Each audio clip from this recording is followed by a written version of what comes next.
Hello, class, and welcome to our lecture on Chapter 3, Foundations for the New Psychology of Leadership. Now, in the previous chapters, we explored various perspectives on leadership, including great man theory and situational approach, along with transformational approach. So in this lesson, we'll discuss the foundations for a new psychology of leadership, one that's grounded in group psychology and the concept of social identity. The goal is that this chapter will offer a fresh perspective on how leadership works and what makes it effective.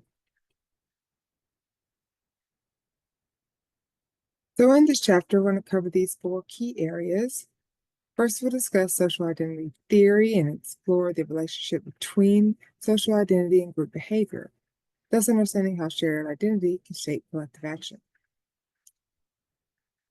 Next, we'll readdress the self-categorization theory that we've mentioned before, which explains how people come to see themselves as members of particular groups and how this shapes their behavior. After that, we'll examine the link between social identity and collective power, recognizing that power is not just something individuals possess, but also something that emerges from group membership. And finally, we'll discuss how social identities are defined and how they influence leadership dynamics. So as we start with section 1, our social identity theory and group behavior, imagine a bustling city with diverse neighbors, each with its own unique character and community. People are drawn to these neighborhoods not just for the amenities or location, but also for the sense of belonging and shared identity that they offer. They identify as residents of a particular neighborhood, sharing common interests and values with their neighbors. This sense of belonging influences their behavior, their interactions, and their sense of self. And in a similar way, we all belong to various social groups based on our ethnicity, gender, profession, hobbies, or even our favorite sports teams. And these group memberships shape our identity, our behavior, and our relationships with others. Examining social identity theory will help us understand the powerful influence of these group memberships on who we are and how we interact in the world. So to understand leadership, we want to start by understanding groups. Group formation is the process of creating a group of people to work together towards a common goal. But why do they form? Is it for collective good? Maybe it's for personal gain. Well, yes and yes. Groups form when individuals become interdependent to satisfy personal and mutual needs. And this interdependence transforms a collection of individuals into a cohesive social group. And these traditional theories suggest people join groups for personal benefits, such as liking the group's activities or enjoying the company of group members or using the group to meet personal needs indirectly. Even still, a group membership may not satisfy the person's needs directly, but it may be a means of satisfying their needs. For instance, joining a club or professional network group where maybe the primary goal might be to access career opportunities and expand professional connections, which ultimately, fills the need for career advancement and financial stability rather than the group itself, right? That probably, can provide those things along with the social aspect. Or maybe participating in a volunteer organization to feel a sense of purpose and contribute to society. The act of volunteering itself might not directly fulfill basic needs, but the feeling of making a positive impact can satisfy psychological needs like self-esteem. And in this case, leaders must actively create an environment where individuals can leverage the group to achieve their personal goals, requiring a focus on fostering a sense of belonging, providing opportunities for growth and development, and ensuring that members feel valued for their contributions.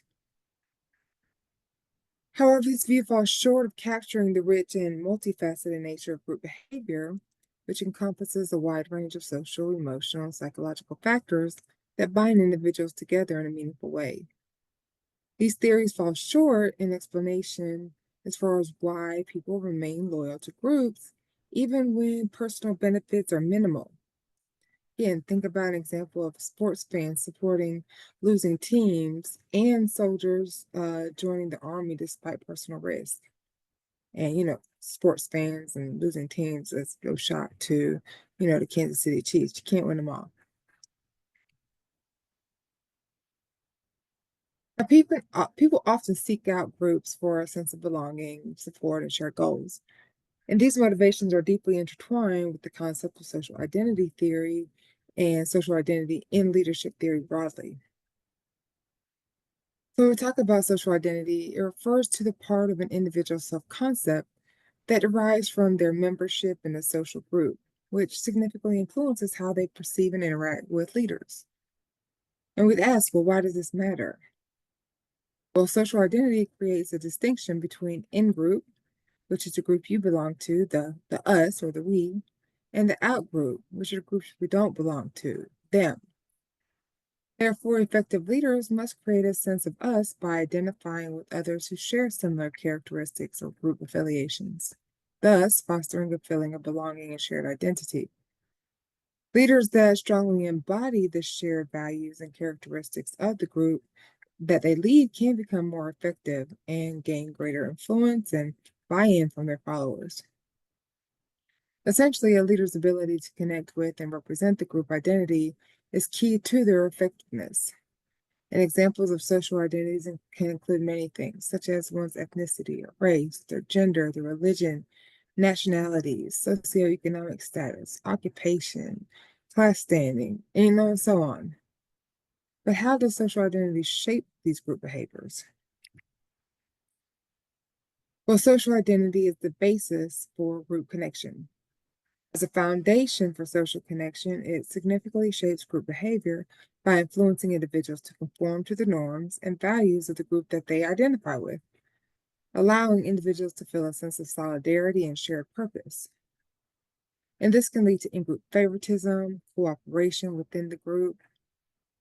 On the flip side, it can sometimes lead to prejudice towards outgroups, all stemming from the desire to maintain a positive self-image tied to their group memberships. Essentially, people act in ways that uphold the perceived identity of their group when their social identity is salient. But also consider social identity also motivates collective action. And this is done by creating a strong sense of us within the group, leading individuals to feel a personal responsibility to protect and improve the group's interest. When individuals strongly identify with the group, they shift their perspective from the I to the we, making them more likely to consider the group's needs and act in its best interest.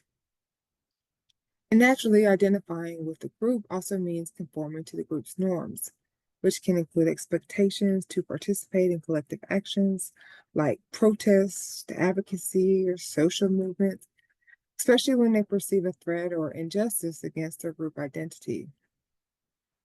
And this is largely explained by the concept of group efficacy, where individuals believe their collective action can positively impact the group situation. For example, a student who strongly identifies with their university community might be more likely to participate in a protest against tuition hikes because they feel a personal responsibility to protect the interests of their student group. And as we mentioned when discussing rationale for group formation, sometimes they are rooted in personal needs and interpersonal attraction. However, from the leadership followership lens, these are limited, somewhat because there's an overemphasis on individual needs. Therefore, these theories may not fully capture the complexities of leadership and followership in groups, as they primarily focus on the individual needs and interpersonal dynamics. They may not adequately address the influence of social group dynamics such as communication patterns, decision-making processes, and conflict resolution strategies on leadership effectiveness and, of course, follower behavior. The emphasis on individual needs is likely to limit in scope and might lead to an incomplete understanding of leadership, as it doesn't fully address the role of leaders in shaping group goals, facilitating collective action, and representing the group's interests in a broader context. Individualistic needs neglect situational factors. And these theories may not adequately address the influence of those factors on leadership and followership. The type of task, the group's goals, the level of stress, and the broader organizational context can all significantly impact the effectiveness of different leadership styles and follower responses. Furthermore, ignoring situational factors can lead to an oversimplification of leadership as it does not account for dynamic interplay between individual characteristics, group processes, and situational demands. And again, traditional theories have limited views of power dynamics. Now, the focus on interpersonal attraction might not fully address the power dynamics inherent in leadership roles. And leaders hold positions of authority and influence, which can create power imbalances and potential conflicts within the group. So these theories might not adequately address how leaders manage power, navigate ethical considerations, and ensure fairness and equity in decision making. And neglecting power dynamics can also lead to an idealized view of leadership that overlooks the potential for abuse of power, manipulation, and the negative consequences that can arise when leaders prioritize personal gain over the well being of their followers.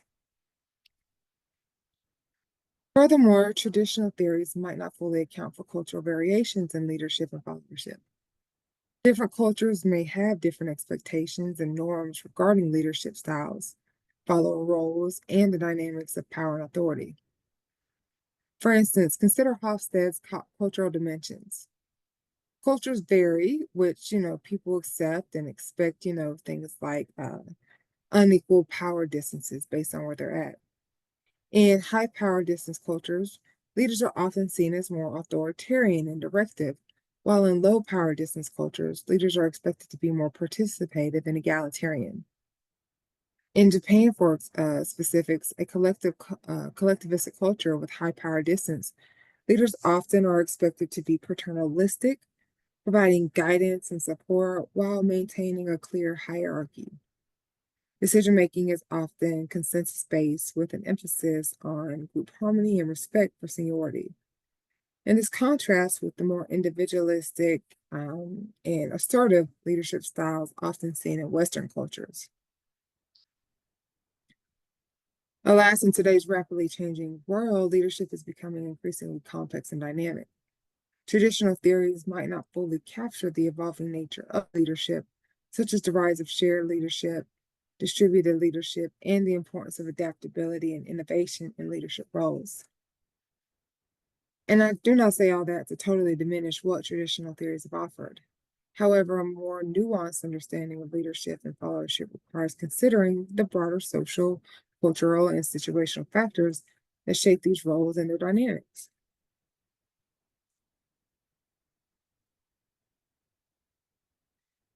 And so these limitations make way for the social identity theory. So I encourage you to pause and take a look at the us versus them, the science of social identity theory. That is a great explanation with examples in this particular clip shared here.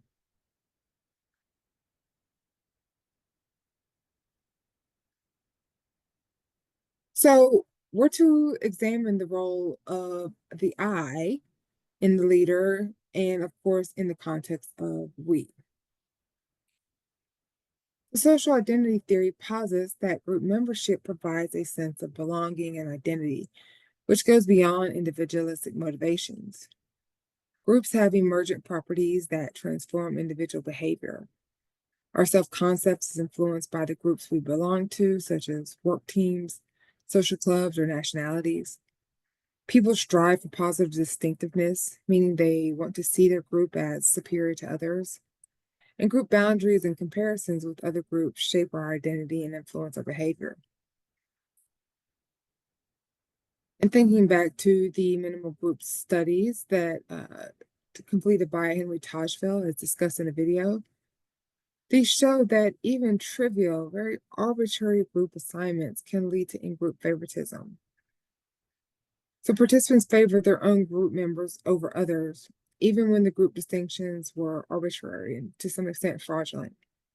And these studies highlight how shared identity influences trust, cooperation, and decision making within groups. Overall, these studies show that group loyalty and cohesion are often driven by social identity rather than personal gain. Examples include things like sports team loyalty, as we've mentioned before, and especially increased group cohesion after failure.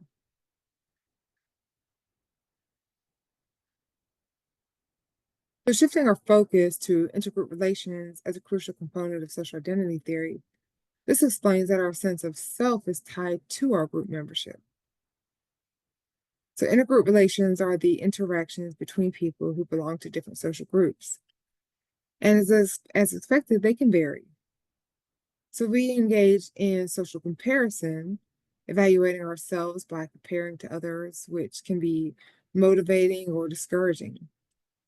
Social comparison theory proposed by Fessinger in 1954 suggests that we have an innate drive to evaluate our opinions and our abilities. And in the absence of objective standards, we compare ourselves to others to gain this evaluation. So this comparison can be upward, where we're comparing to those who are maybe seen higher than us, or perceive them as better, or downward, where we're comparing ourselves to those who are maybe in a worse position. Now, upward comparison can be motivating to some extent, but also potentially discouraging, while downward comparison can boost self-esteem, though it's heavily rooted in toxic behavior. We also strive for positive distinctiveness, and this is a concept that posits that we as individuals strive to maintain a positive social identity by differentiating their in-group from our out-groups in a favorable way. And this can involve emphasizing positive qualities of our in-group, highlighting negative qualities of the out-group, or engaging in competition or conflict with out-groups. And social comparison and positive distinctiveness can contribute to both positive and negative intergroup relations. On the one hand, they can foster group cohesion and solidarity by providing a sense of belonging and shared identity. On the other hand, they can lead to prejudice, discrimination, and conflict, thus creating in-group bias and negative stereotypes of outgroups. And in leadership, this means leaders who embody in-group values are seen as effective. Followers identifying with the group are more influenced by leaders who represent those values. And intergroup competition can be motivating, but needs careful management. Ultimately, inclusive leadership that values diversity and challenges in-group bias fosters the most positive intergroup relations.